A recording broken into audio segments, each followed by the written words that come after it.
Welcome, everyone. We may have read and heard the epic of Bharat, the Ramayana, countless times. But today, we shall journey into the boundless depths of this great epic, specifically the Adhyatma Ramayana. Master, how does this text move beyond mere storytelling? Today we explore the continuous inner journey of a spiritual seeker. At the very genesis of this magnificent text, the author employs a breathtakingly beautiful and supremely scientific metaphor. He proclaims that the Valmiki Ramayana is the vast, boundless ocean, while the Adhyatma Ramayana is the holy river Ganga originating from the Himalayas and merging into that ocean. Why compare one to the ocean and the other to a river? Seawater is infinite, but it is undrinkable. However, the river water born from it is sweet and purifies the three worlds. While the Valmiki Ramayana entertains a person on a literary level, the Adhyatma Ramayana spiritually purifies the soul. You mentioned this metaphor is scientifically precise. How does Sanskrit grammar and etymology explain this? Consider the famous verse, Purari Girisambhuta Sriramarnava Sankta. Every word encapsulates the precision of Vedantic science. Take the first word, Purari. Here lies an exquisite samsa. Purasya Arya. This is a Shashti Tatpurusha Samsa, meaning the enemy of the Puras, which refers to Lord Shiva, the destroyer of the Tripura demons. So the river originates from the mountain of Shiva? Yes, Girisambhuta, and merges into the ocean that is the story of Sri Rama. According to sage Yaska's Nirukta, a river is Natti iti Nadi, that which flows making a sound, vibrant and alive. Seawater evaporates, rains down, and becomes a river. In Sanskrit grammar, this transformative process of removing impurities and refining something to its purest state is called sanskar. Let us turn to the origin of the Ramayana itself. How was the very first verse born? Sage Valmiki was spending his days in penance on the banks of the river Thamasa. One day, he witnessed a hunter shooting down a male crowncha bird while it was mating. Seeing the piteous wailing of the female bird, the sage's heart melted. And this gave birth to poetry. It is the most pivotal moment in world literature. The etymology of the word shlok is explained in the Nirukta as shoka shlokatvamgta. The intense shoka, the profound grief that welled up in Valmiki's heart, transformed and confined itself into the strict metrical structure of syllables to be born as a shlok. It was the birth of a poetic structure that did not exist before. The verse Valmiki uttered was, Ma nishada pradistam tvamagama shashvati sama. I have heard this single verse holds a wondrous double meaning.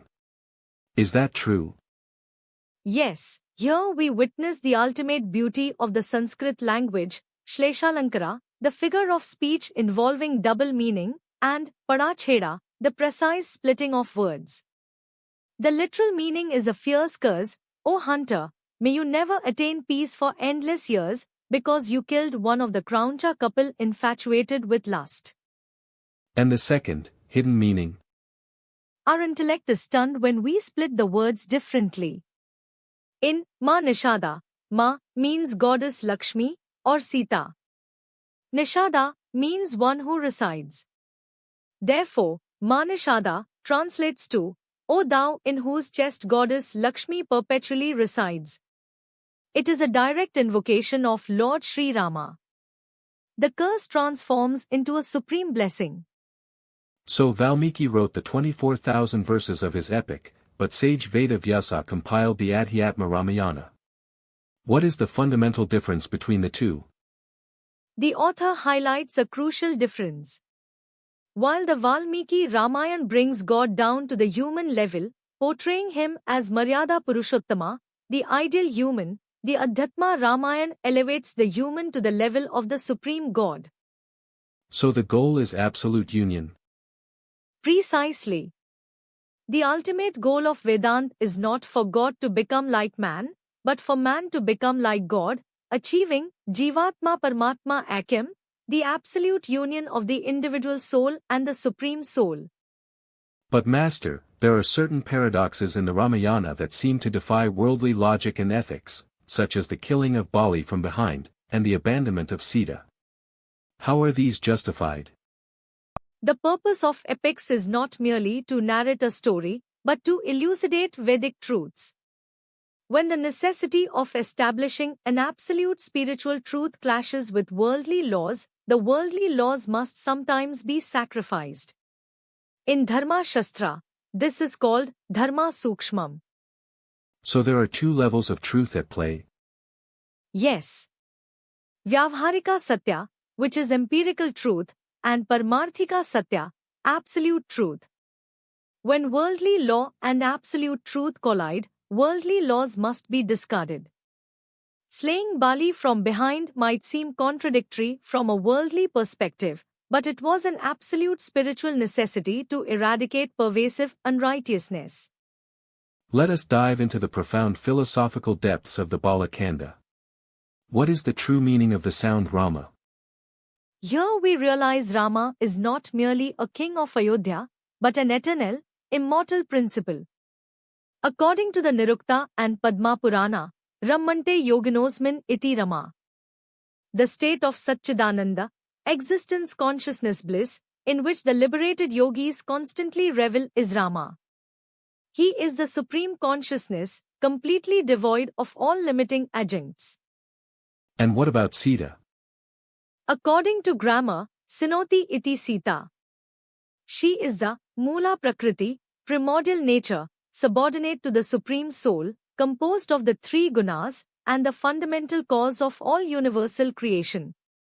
To make these abstract Advaitic truths comprehensible, they have been personified in human forms. This discrimination between nature and supreme consciousness is beautifully demonstrated in the Rama Hridaya, isn't it? Yes, an incredibly beautiful Vedantic discourse. Seeing the pure devotion of Hanuman, Rama instructs Sita to impart the ultimate truth to him. The goddess declares, this Rama is merely a witness to all beings. He is absolutely the Akarta, non-doer, and Abhukta, non-enjoyer.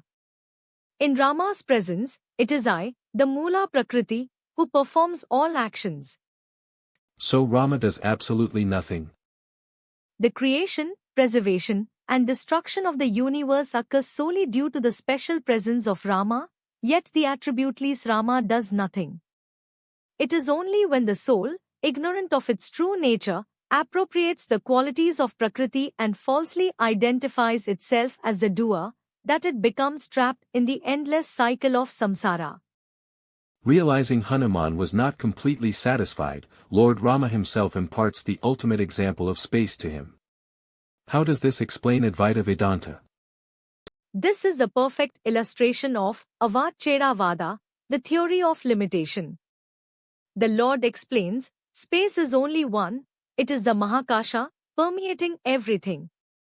However, when a clay pot is introduced, that space becomes enclosed and is referred to as Ghatksha, pot space.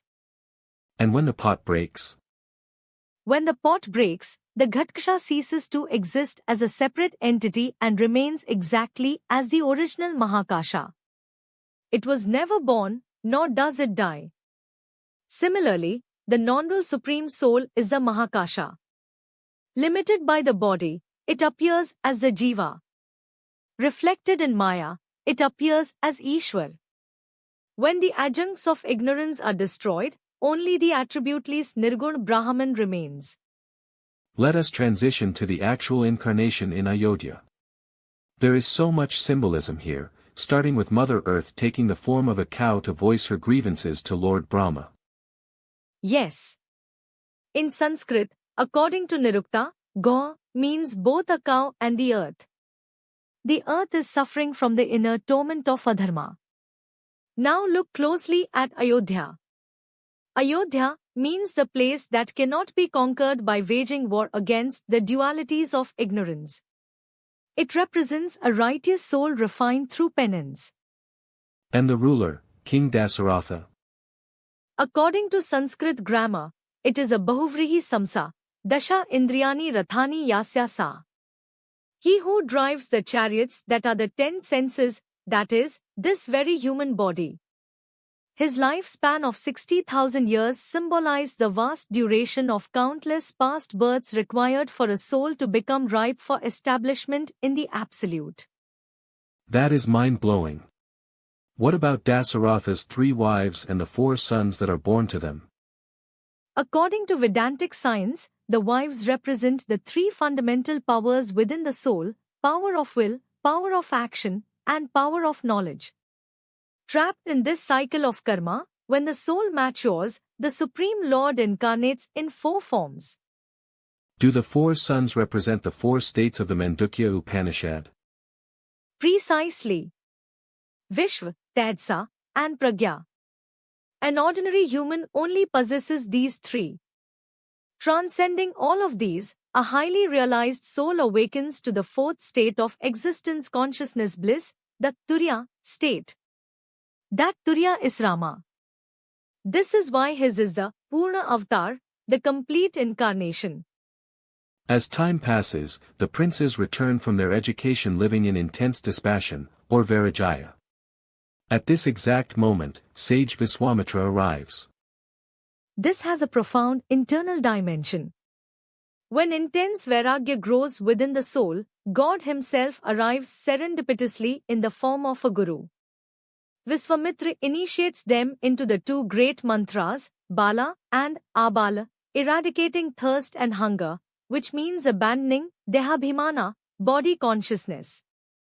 Then they face the terrifying demoness Tataka, and her brothers Maricha and Subahu. According to Nirukta, Tadaiti iti Tatka, she who destroys peace. She is Kama, never-ending desire occupying the forest of the mind. Slaying her negates worldly desires. Her brothers are the dualities of Sukha, pleasure, and Dukha, pain. Eradicating them brings complete purity of the inner instruments. After attaining this purity of heart, the historically famous Ahulya Moksha takes place. Na halya iti ahalya, barren land unfit for cultivation. When a seeker develops intense dispassion, their mind might become devoid of emotion, frozen like a stone. That is the form of ahalya. But the touch of pure divine love blossoms that barren land with devotion and reaches perfection. Having attained divine love, they proceed to Midila for Sita Swayambara. What does the breaking of the Shiva Dhanush signify? It is a highly profound metaphor. The bow is the 5 vrittis of prana that constantly vibrate. Through spiritual practice, controlling the prana to reach supreme stillness, the agitations of the mind vanish. This conquest of prana is the breaking of the bow. The supreme Brahma Vidya that shines forth exclusively through this stillness is Goddess Sita. The soul now steps into the mature, conflict-ridden Ayodhya Kanda. A major question arises: once supreme knowledge is attained, why must Rama endure exile to the forest? The science of Vedanta answers this with the doctrine of Prarabdha Karma. While accumulated past karmas are incinerated by self-knowledge, the karma responsible for generating this current physical body must be experienced and exhausted, like an arrow already released from a bow. And how do Kausalya and Kaikeyi represent this philosophical struggle? Kausalya is the power of knowledge, desiring that Rama, the embodiment of God, remain peacefully in Ayodhya, the body. But Kaikeyi, the power of action, insists he go to the forest. She is driven by mantra, the latent tendency or vasana that churns up the mind, forcing the body to experience its prarabdha. As Rama departs, Dasaratha dies. What is the Vedantic meaning of this death? When self-awareness unites firmly with Brahma Vidya, worldly bodily functions are naturally rejected by the soul. Body consciousness gradually vanishes. Dashratha's exhaustion and death symbolize the body exhausting its prarabdha and perishing. Rama then meets Guha, who offers hospitalities which Rama rejects. Guha means that which is hidden, representing the mysterious Vasna at the border that lets the soul cross into the forest of samsara. Rama rejects all fruits, showing a realized soul never revels in worldly objects. They arrive at Chitrakuta, the center of manifold worldly duties. But instead of retreating, Rama dives into the much more terrifying Dandakaranya, the forest of consequences, showing how we often dive into a larger samsara to cure the sorrow of samsara. In the Aranya Kanda, they encounter Virata, representing the first major obstacle, and sage Sarabanga, who shows that even acquired merits must be surrendered to God. Then comes sage Agastya. Agam Stamnati iti Agastya, he who has paralyzed the mountain of ego. Agastya imparts a highly subtle Sankhya Vedantic philosophy of cosmic creation, describing how from Maya arose cosmic intelligence, ego, the gunas, and the elements forming the Virat Swarupa. He arms Rama with the Omkara bow and the sword of sharp knowledge. And then they proceed to Panchavati, guarded by Jatayu. Panchvati is the focused mind where the five senses have been subdued. Jatayu represents Paroksha Jnana and Vairagya, indirect knowledge and intense dispassion. With Jatayu guarding, the soul establishes its residence with one pointed focus. In Panchavati, Rama delivers the Lakshmana Upadesa, revealing the essence of Advaita philosophy. He uses the famous Rajasarpa Branti, the rope snake illusion. Yes. Maya is the false knowledge that creates the illusion. It has two powers, Avrana, concealing the truth that it is a rope, and Vikshepa, projecting the illusion that it is a snake.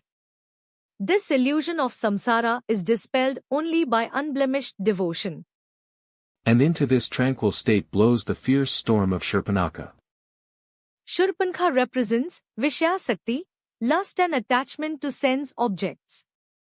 She appears beautiful at first, but her demonic nature reveals itself. Rejecting this desire brings the attack of Khara and Dushana, representing the terrifying anger that arises from Kama. The Lord reduces them to ashes single-handedly. Hearing Shurpanakha's wails, the actual Ravana makes his entrance. How does Adhyatma philosophy interpret Ravana? Ravana is the absolute embodiment of Rajoguna.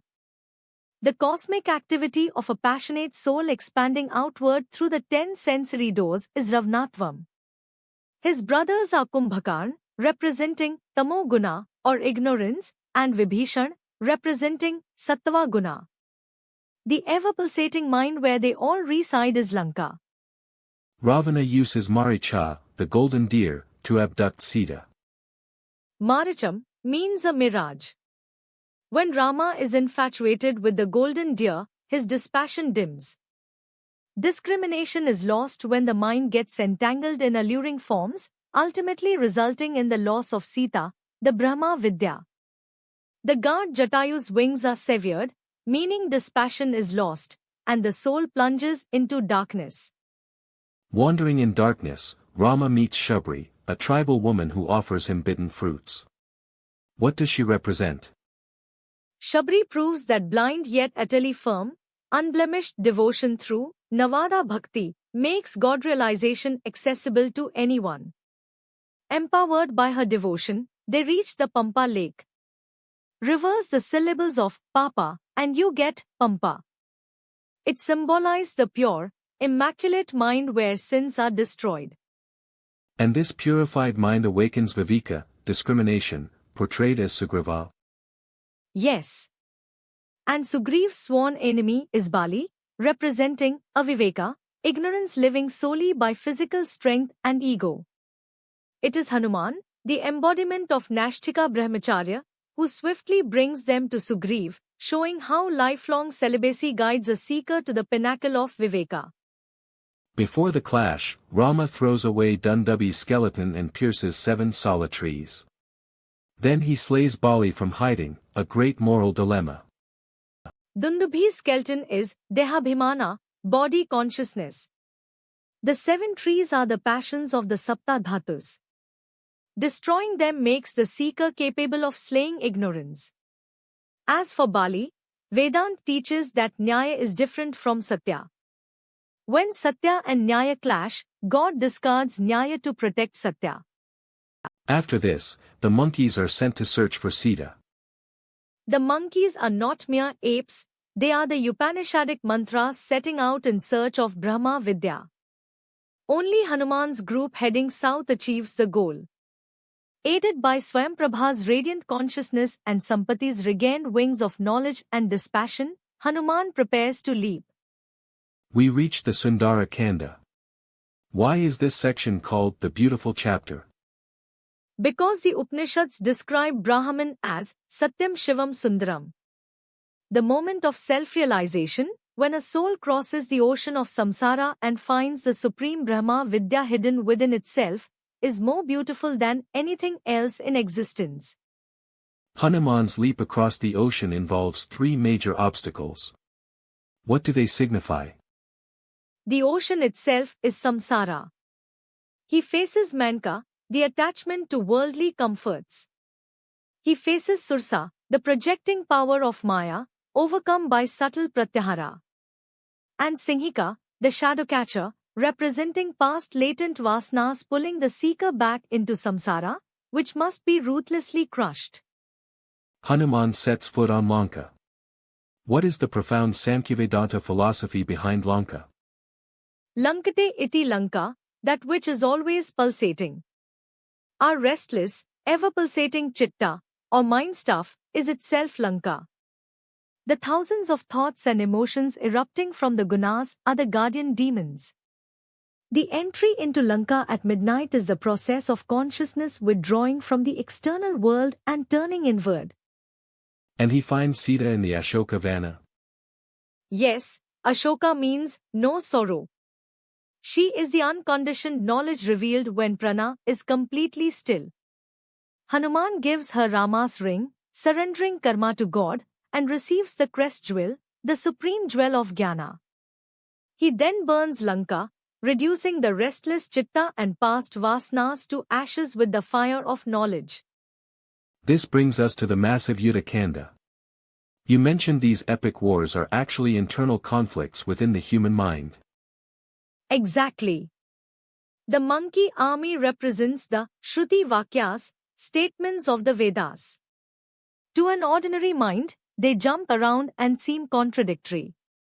But led by Viveka, discrimination, and the supreme consciousness, Rama, these statements unite to systematically destroy the demon army of ignorance. Lakshmana slays Indrajit, and Rama slays Ravana. Indrajit represents the subtle ego of a yogi who has conquered the senses. Only severe, selfless penance, Nishkama Tapas, can destroy it. Finally, Rama, invoking Aditya Hridayam, the supreme light of knowledge, fires the Brahmastra, splitting Ravana's chest. Rajoguna is completely destroyed, and the internal war ends. The coronation happens, but the epic continues into the often skipped Uttarakhanda. It contains the seemingly cruel abandonment of Sita. In the eyes of an ordinary person, Rama abandoned his wife fearing a scandal. But in Vedantic philosophy, Sita Parityaga is the perfection of Advait doctrine. Sita is Brahma Vidya. A liberated yogi returning to the supreme Nirgun Brahman state must ultimately abandon even the Vidya used to remove ignorance. And we also learn of Ravana's true motive here. Yes, sage Agastya reveals Dvesha Bhakti, devotion through enmity. Knowing he could not serve God with pure devotion, Ravana resolved to become God's greatest enemy to be killed by him and attain moksha.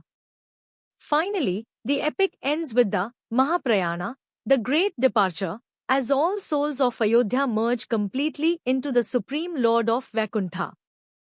Before that final departure, there is the Rama Gita, taught to Lakshmana in absolute solitude. What is its core teaching? The Lord first unequivocally refutes the Karmagyana Samukkaya Vada, the doctrine that liberation requires both action and knowledge. The root of samsara is ignorance. Karma is born from ignorance, requiring an ego that says, I do. ignorance is never destroyed by karma. Only unconditional self-knowledge can remove it. How is this self-knowledge attained? Through grasping the Mahavakya, Tat Tvam Asi. The Lord uses Bhatyag Lakshana. We discard the Lord's omniscience and the soul's limited knowledge. We retain only the absolute truth of light.